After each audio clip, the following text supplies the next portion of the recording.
Joining us now is Fernando Hicap, National Chair of Pamalakaya, to give us the latest situation on the ground as fisherfolk grapple with rising fuel costs.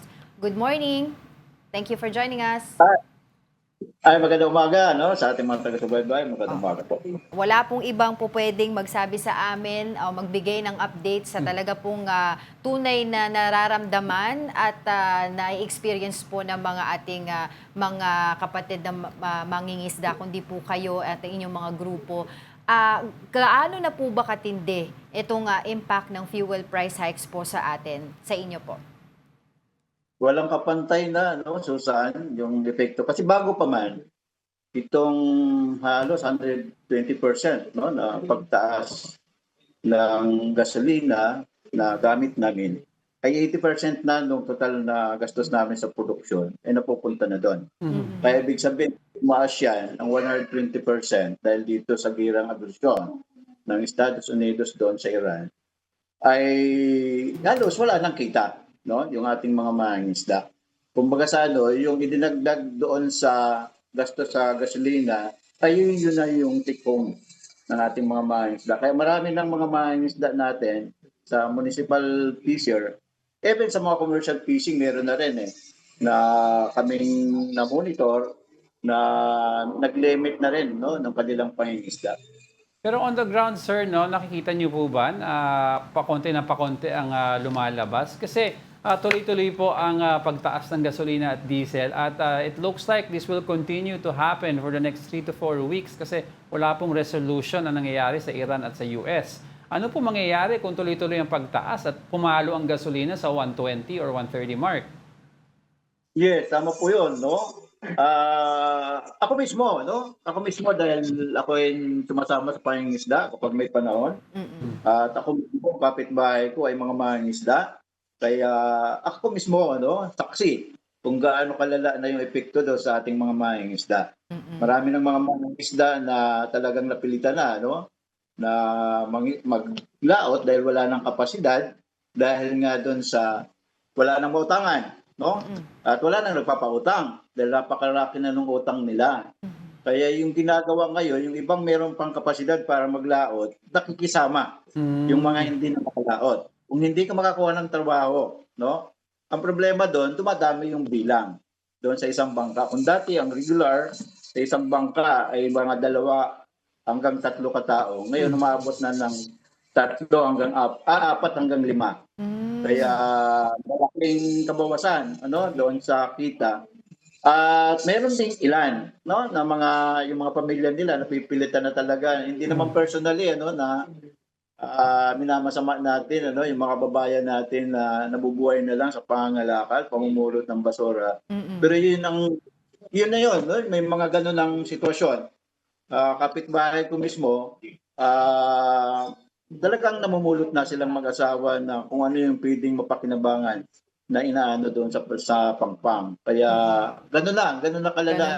Ganun natin maiambing yung kalagayan ng ating mga mangisda. So nabanggit niyo po minsan sa isang bangka madaming mga mangingisda, no? Paano po yung hatian nun?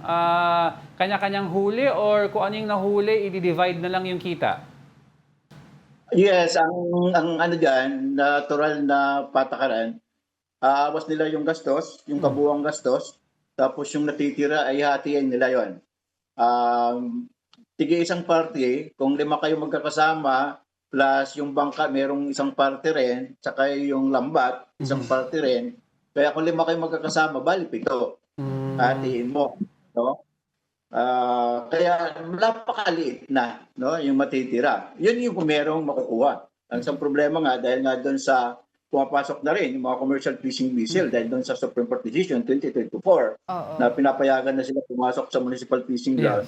Ilalo wala ng kapasidad, no? Wala nang hindi kaya makipagkompetensya ng mga maliliit na mangingisda. Kaya burden pa rin 'yon, no? Dagdag pa 'yon. Tapos marami pang burden kasi sa amin Hindi na rin talaga kami fully, ano, yung access doon sa municipal fishing ground kasi merong mga umiiral na mga municipal ordinance na bawal mangisda yung hindi rehistrado doon sa kanilang munisipyo. For example, kung dito sa Manila Bian, pag pumunta ka sa Parañaque, hulihin ka kung taga Nabutas o taga Cavite ka. At pag pumunta ka doon sa Naik, pag hindi ka rehistrado doon, hulihin ka rin. Kaya Oo. gano'n lang, within the Manila Ganon. yun, no? Kaya doon sa mga munisipyo na mayroon pang gano'n, burden pa rin sa amin. Kung baga sa ano, nandiyan na yung commercial fishing diesel, nandiyan ba yung mga burden, hindi na malaya makapangisda yung mga mangisda within the municipal fishing ground. Tapos itong pinaka mabigat, yung pagtaas, no? Pagsirit ng presyo ng gasolina. Oo. Pero paano po yung yung subsidy po ng gobyerno? Nasa mga report po namin, sinasabi nila na nagbibigay po sila, may mga programa para po sa ating mga mangingisda, fuel subsidy, etc. May nakakaabot po bang tulong na ganun po sa inyo, at least man po sa inyo at sa inyong grupo? Naririnig namin, no? Actually, sabi ng DA, yung spokesman ng DA, si Asig Dimisa, yung 2025 na budget para ng DA na para sa fuel subsidy sa mga mangingisda at magsasaka ay ipamamahagi na. Pero hanggang ngayon wala pa. Wala no? pa. Wala pang nabigyan at wala pang nare-receive yung ating mga mangingisda. Maliban doon sa wala pa, kakarampot lang yung mabibigyan. Halimbawa, kung sa mga mangingisda yan, no, 14,439 lang yung mabibigyan, samantalang more than 300,000 based doon sa PSA registration ng mga bangka, municipal fisher ang rehistrado. So wala pa po kayo din kakilala na mga mangingisda, kahit isa o dalawa, na nagsabi po nakakuha ng ayuda mula or fuel subsidy mula sa gobyerno? Wala pa po. Sa lahat ng member namin, sa hindi namin member, kausap namin, talagang meron pa nga na sinasabi, wala nga pumupunta sa amin, tinatanong kami, rehistrado ba kami o hindi. Pero wala maramdaman. Doon po sa sinasabi po kasi nila na itong fuel subsidy para po sa mga mangingisda, yung iba po kasi ang kanilang hinaing din dito, parang may mga certain guidelines na ibibigay ay yung may mga may-ari lamang daw ng bangka. Hindi naman daw po lahat ng mga mangingisda ay may-ari ng bangka. Tulad nga po na nasabi nyo kanina, sa isang bangka, 7 po kayo na mga, or 4 no, na mangingisda. Tama po yun, no?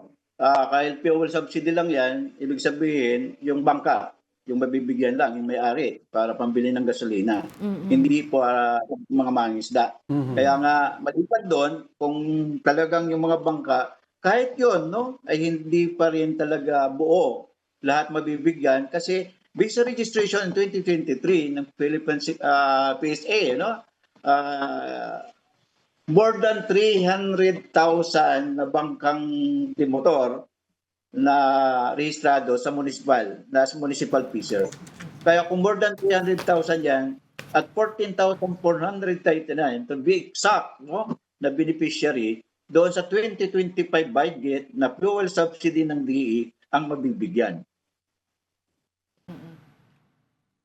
Okay.